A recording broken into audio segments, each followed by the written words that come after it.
Hi there, Mrs. V here, and today we are going to talk about thermochemical equations. So let's get straight down to the business.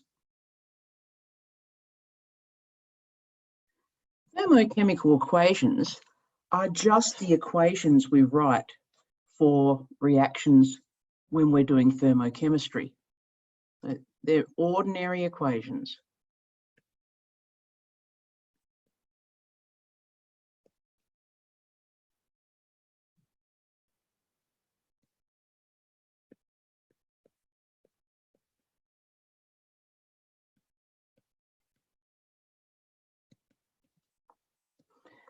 They're a lot like ordinary equations in that they need to be correctly balanced, and you need to show the physical state of every reactant and product using appropriate subscripts. So you've got to show the solid, liquid, or gas. This is even more important in these because there is an energy difference between different states.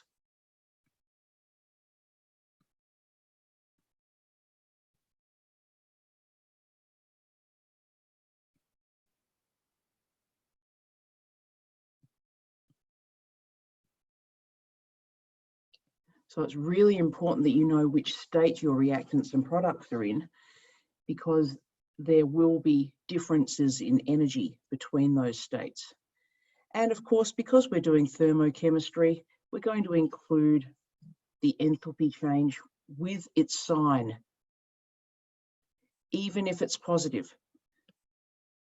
So even if it's positive, you can't just write the number, you have to write the sign as well. So if we have a look at an example here, the thermochemical equation for the combustion of hydrogen, H2 plus half O2 gives H2O. We have it correctly balanced. We have the states for each reactant and product, and we have the enthalpy change given for the reaction. And of course, this being a negative value means that this is an exothermic reaction.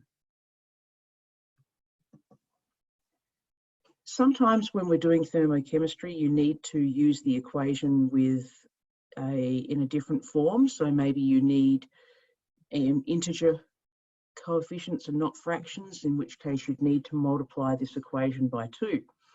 So if we multiply this equation by 2, we end up with 2H2 plus O2 gives 2H2O. When that happens, delta H will have to be multiplied by 2 as well. And so whatever you do to the equation, you must do to delta H as well.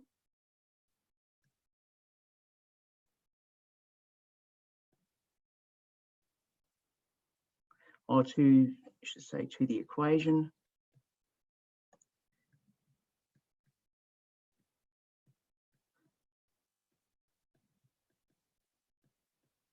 You must do that to delta H as well.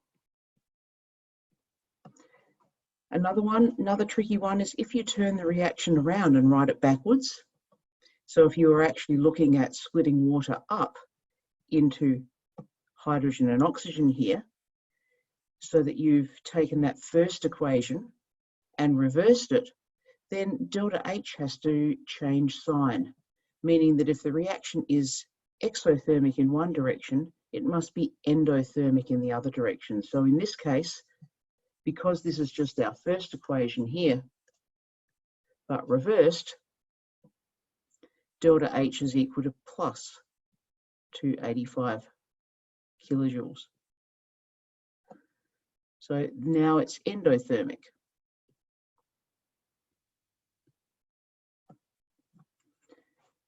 Now there are a lot of molar enthalpies and thermochemical equations for molar enthalpy changes.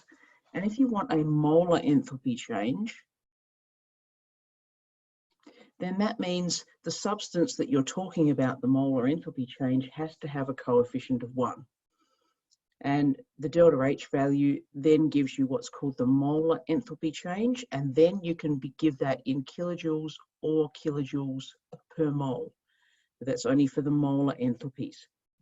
So there's some standard enthalpy changes that we need to know about are enthalpy of combustion, enthalpy of neutralization, and enthalpy of solution. So enthalpy of combustion. Combustion is always exothermic. What's not to love about combustion? It's always exothermic. The definition of the enthalpy of combustion is the heat released when 1 mole of a fuel is completely burned. So the things to notice are that it's for 1 mole of the fuel.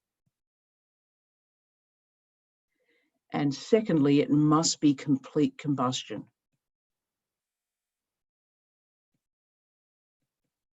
So that means the products must be carbon dioxide and water. Well, for a hydrocarbon fuel or an alcohol fuel. So here we see the enthalpy of combustion equation for methane, and we must, no fractions on the methane. The coefficient of the methane, which is the fuel, has to be 1. And then the delta H value then can be kilojoules, or it can be kilojoules per mole. Both of them are correct. The enthalpy of neutralization is our next one. Neutralization is also always exothermic. In fact, neutralizations are all the same, because no matter what your acid and your base are, the neutralization reaction is H plus reacting with OH minus to give water. So that's aqueous, and our water is liquid. So no matter whether it's sulfuric acid, nitric acid, sodium hydroxide, potassium hydroxide, it doesn't matter. It's always the same reaction, and therefore it always has that same delta H value. Okay, so it's always the same as long as you've got strong acid, strong base reactions. We'll talk more about what that is about in second semester. But as long as you've got strong acid, strong base, this is the reaction that's occurring, and delta H for that reaction is negative 57 kilojoules per mole, or kilojoules. And then finally we have the enthalpy of solution, which is the heat released or absorbed, because this can be exothermic, but it can also be endothermic. It's when 1 mole of a solid is completely dissolved, so you can't have any bits left over, it has to be completely dissolved in enough solvent that further dilution causes no further temperature change.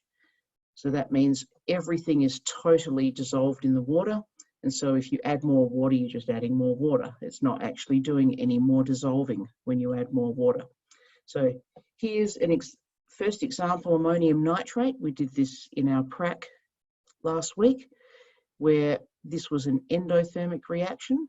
So the enthalpy change here, not really large.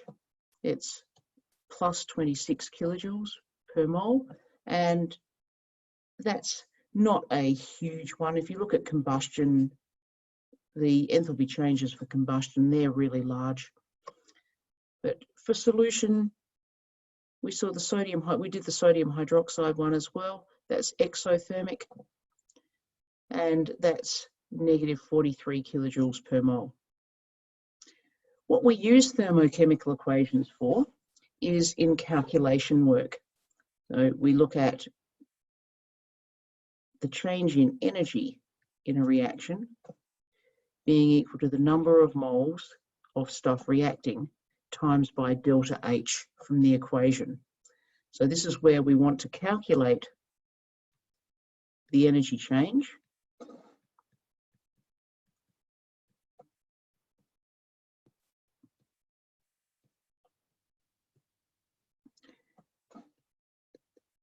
Given the number of moles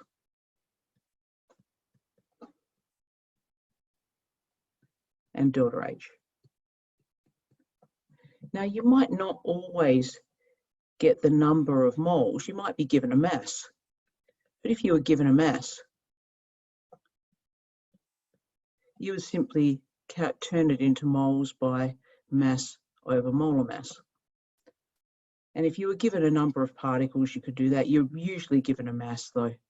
So that's what we will be doing in class, is we'll be doing a lot of calculations where we look at calculating the amount of energy given the moles and the delta H value.